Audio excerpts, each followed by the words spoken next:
The following program was produced by an independent community producer. The opinions expressed do not necessarily reflect those of the ECAT staff or board of directors.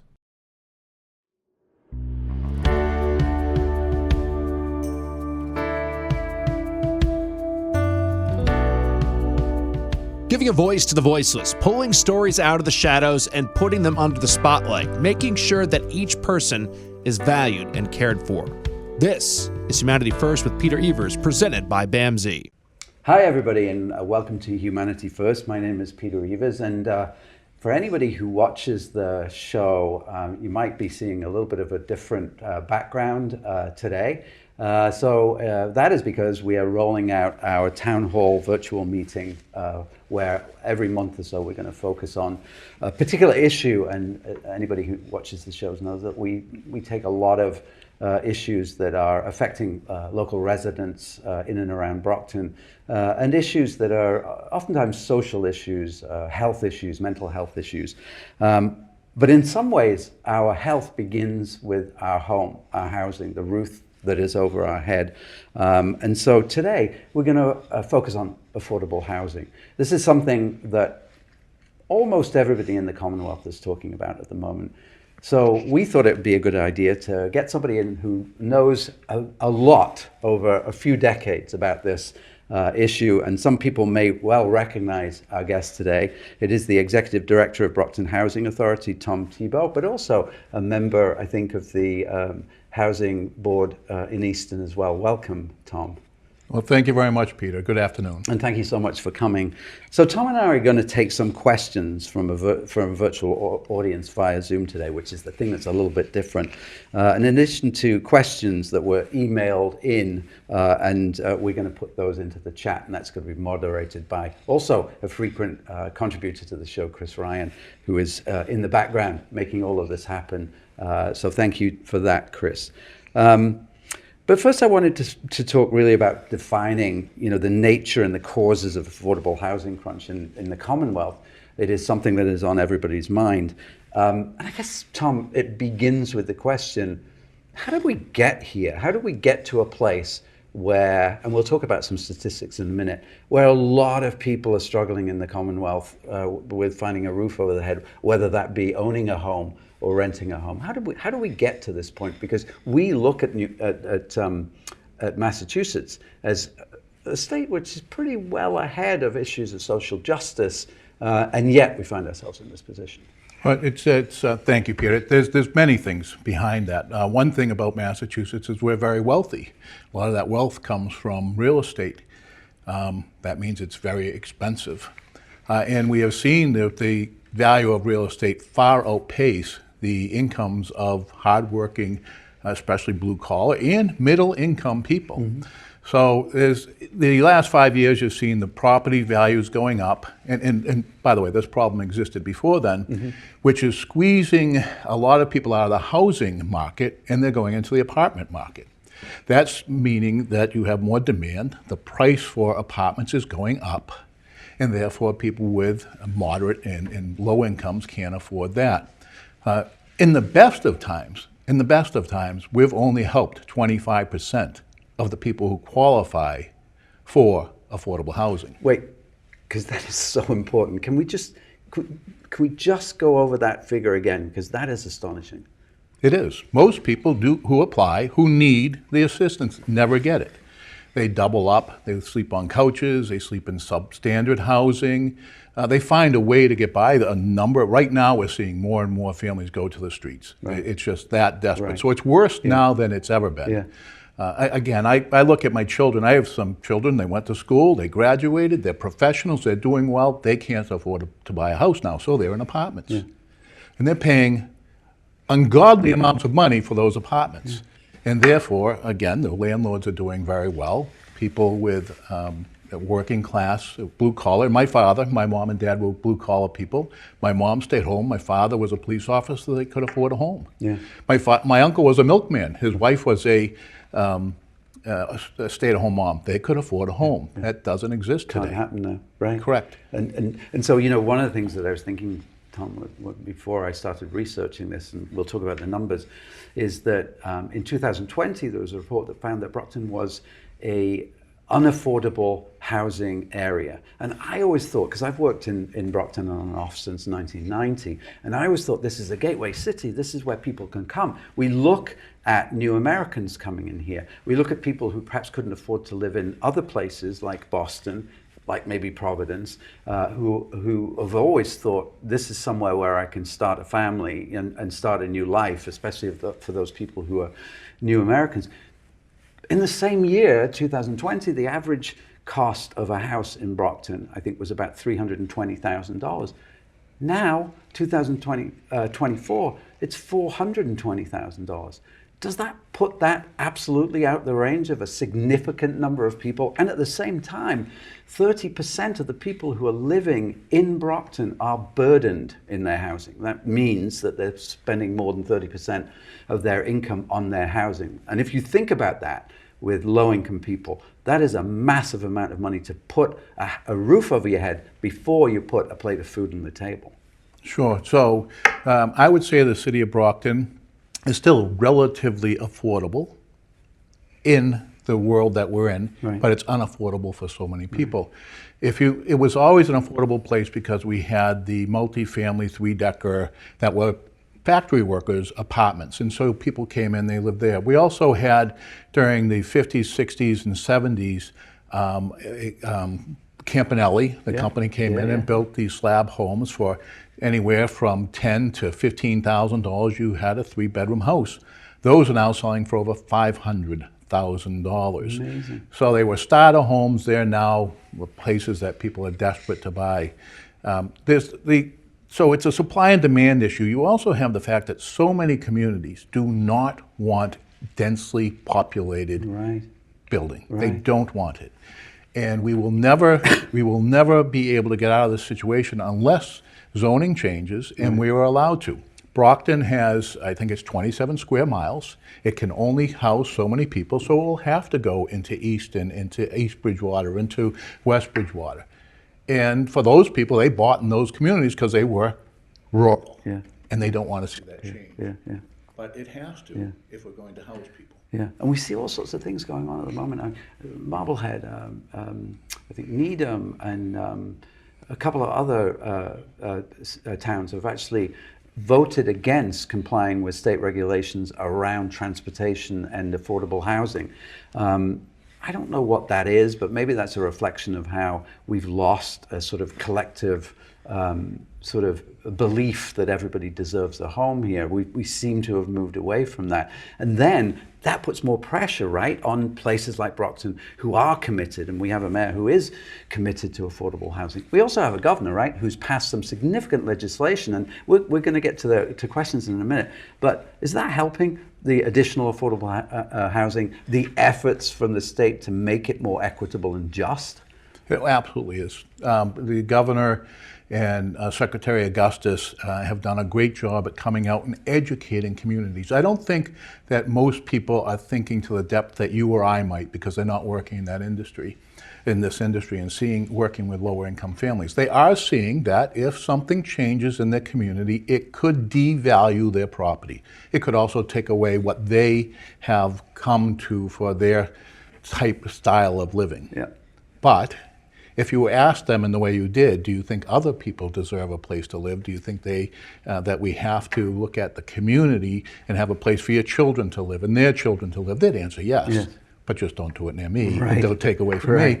But the governor has been doing a wonderful job. And again, I want to really put a message out or a call out to Secretary Augustus, who has gone to almost every community in the state and spoken to anybody who will listen, those who disagree with them too, and is making the argument that we need to do something or we will go backwards.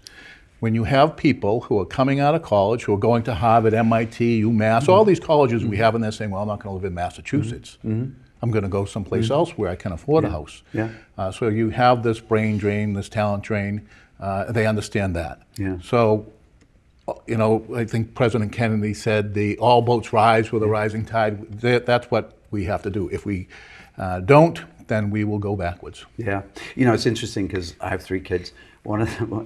Two of them don't live in Massachusetts, of course. One of them lives in Queens, and the other one lives in LA. So they've sort of run to the places where it's more problematic. But then you think about people who maybe don't not had the privilege of an education at a high level, who are making the city work. Those essential workers that we talked about during COVID. Those are the people that I worry about most. But also I worry about our community, because who's going to be doing that kind of work if the gap between housing, executive housing, or what do you call it, and the lack of affordable housing, it gets wider and wider. I know that's a dystopian sort of way of looking at things, but it worries me a lot. But let's see if we have any questions from folks, and I know that we have some people from the programs as well with us today. Chris. We do have a question from Alice who'd like to know what replaces the rooming or boarding houses that used to exist but now are only available as mainly sober houses. What exists for very low income individuals who would not meet income requirements for workforce housing and remain on subsidy waiting lists? That's a great question, and it's not a new one. I'll go back to Steve Cruz, who passed away quite a while ago, used to run the Brockton Redevelopment Authority. Mm-hmm. We worked with him over and over and over to do studio apartments because there is a need for them.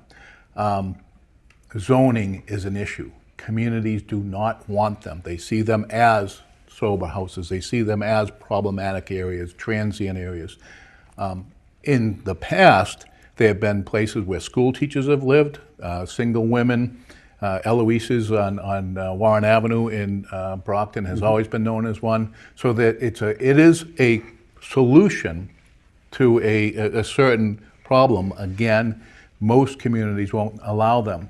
In the recently passed act, it does allow you to put on what they call granny flats onto homes. Yeah, that's great, right?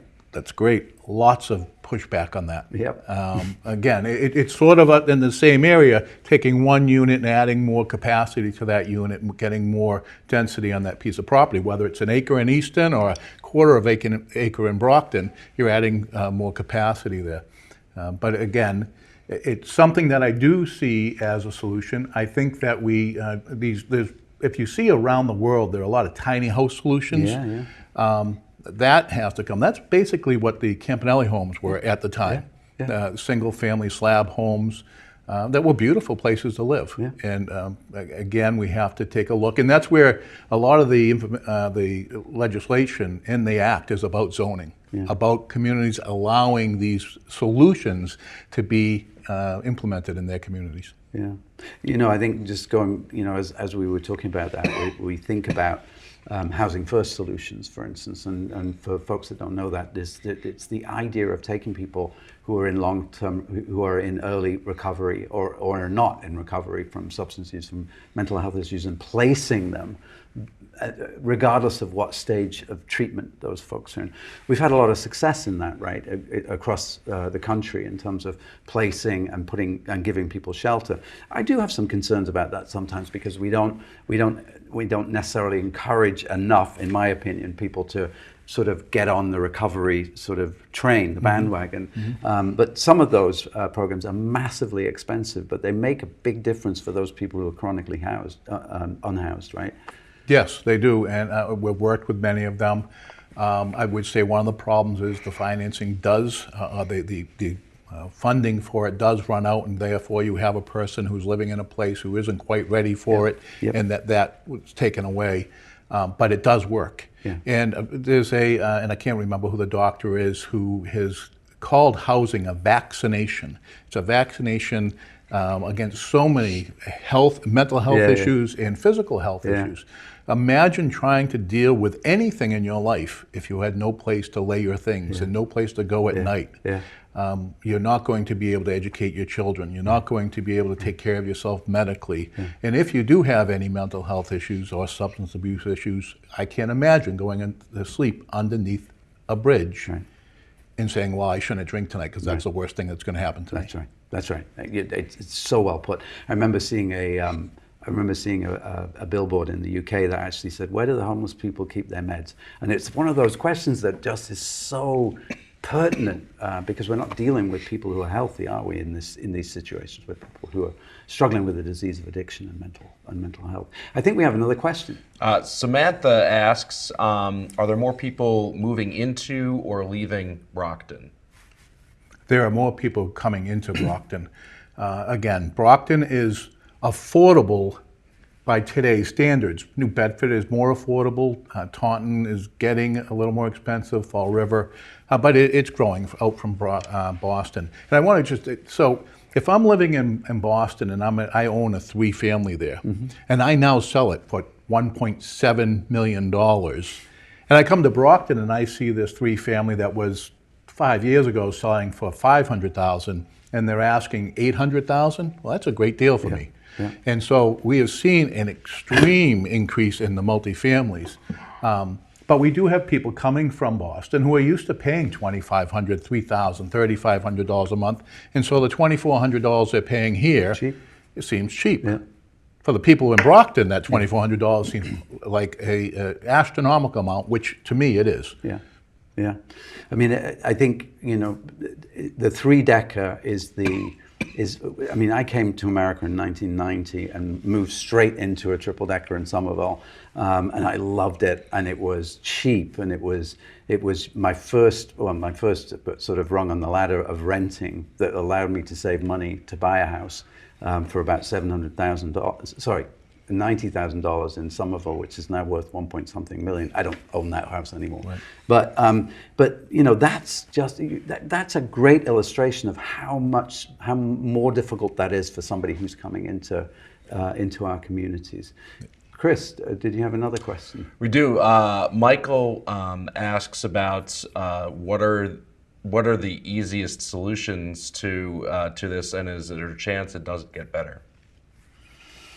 So it's a supply issue. The state of Massachusetts realizes it. The governor, both presidential candidates realized it. They're proposing things. It's a supply issue. The easiest way to help with subsidized housing is through rental assistance. So you don't have to build anything. You give a person a voucher and they go find a place. The problem is there's no place to find today. Right. Therefore, unless we increase production, this is going to continue. Again, I remember being in high school, I think, when the country went to 200 million people, and that was in the 70s, and we were so concerned about whether we would be able to sustain this.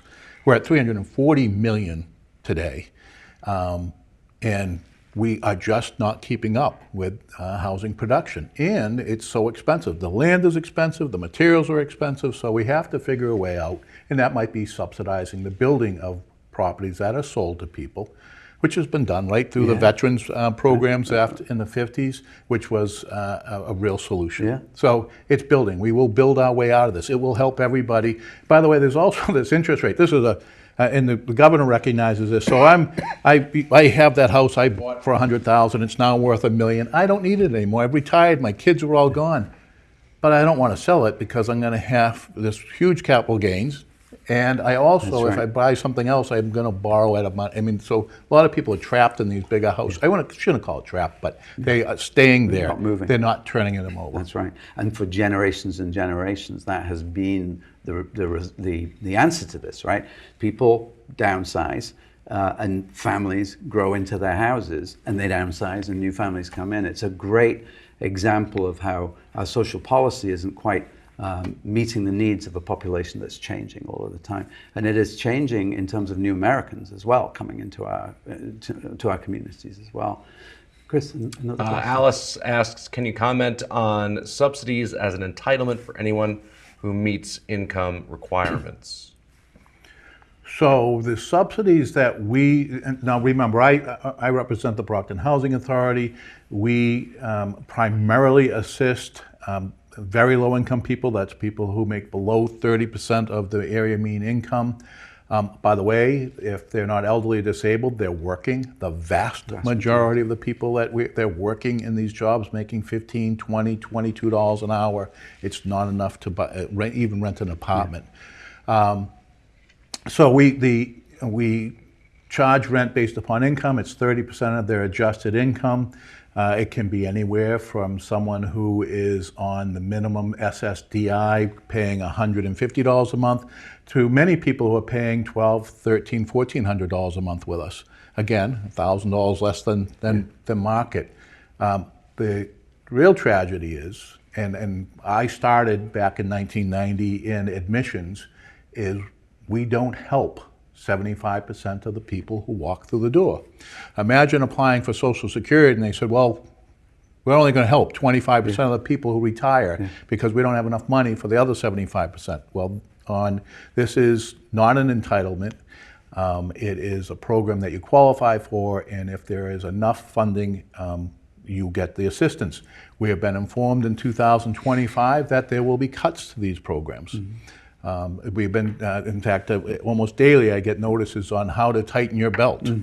And the vast majority of the money goes directly into the pockets of the people that we're assisting. So it's not really us tightening our belt, it's them. And people can little afford it. Well, I think when you look at, we're a boom and bust economy, right? I mean, if you look at America over the years, there are times of, great wealth production, and then there are these dips, and they happen. And I think Massachusetts has done a relatively good job of actually maintaining a rainy day fund, which is really good leadership, if you ask me. But the first people to suffer in all of these things, I remember working for the state back in 2009. Are the disabled, are people who have low incomes, and the subsidies and SNAP and those things are the things that are going to be attacked. It's going to be tough, I think. Sometimes I think, thank goodness we live in Massachusetts, because there is a progressive government that sort of thinks about everybody, that America is for everybody, and I appreciate that. But certainly things are going to get more difficult in the future. Well, I do want to say one other thing about Massachusetts. It's one of only 3 states that has public housing. They have 42,000 units. That means Rhode Island does not have these 42,000 units. New Hampshire doesn't have these 40. So this is something that the state does that the vast majority don't. So yes, we are lucky. We are a wealthy state, though. We are because of that, we can be more generous, and most of the people have been. And so again, hopefully, if we can continue to grow as a state, and I think the governor and the secretary have the right idea, we need affordable housing for all realms, from low income, working class, middle class. You have to have housing or people are going to leave. You sure do. And you need a mix of housing. I read an article once that said that crime in an area is really, you can tell if there's going to be crime in the area by the mix of income. It's not about race. It's not about anything else except a community that has income levels across the map, which actually makes sense, doesn't it? Because the idea of generating income allows you to subsidize more people who are in need, and with that, all boats rise. And I think that's a good philosophy. Yeah, there's a lot of statistical information out there that a community can handle somewhere between 13 and 20% of low-income families, depending on your tax base. You have some communities that have much higher than that. You have some communities that have much, much lower than that. So we do have to spread that out. There's also one other thing, Peter. There's hope. If you see mixed incomes, if you see people who are getting better and better and better in their lives, there's hope for you too. Imagine seeing a child who is living in a place and they see everybody get up and go to work. Well, that's what you do in the morning. If everybody is low income, if everybody is disabled, if there's a bunch of dysfunction away, that's what they see, and that's what they would get used to. So the mixing of incomes is important for the sustainability, the tax base, but it's also the hope that people see. I think that's a wonderful place to stop as well, because I think as we look to the future, people are saying these things are really grim. But there's a lot going on, isn't it? This governor has passed a lot of legislation that is acknowledging the problem. Even on the federal level, people are saying, America has to be a place where everybody has a fair shot at housing. And that's a good place to start, even though I think we're in for a little bit of a rough time. But I think we're out of time, Tom, and I know there's probably a lot more questions that folks have about this, which is probably the most important sociological issue that we're dealing with, is housing. It begins with housing. So thank you so much for coming on the show, and I think we probably need to continue this conversation. And thank you everybody for participating in our first virtual town hall meeting. We're going to be doing this as we go forward, picking topics that really are affecting the people in our communities. From their welfare, their mental health, from every angle. So thank you so much, everybody, and thank you, Tom, for answering some really great questions from the audience. Thank you, Peter. Bye, everybody.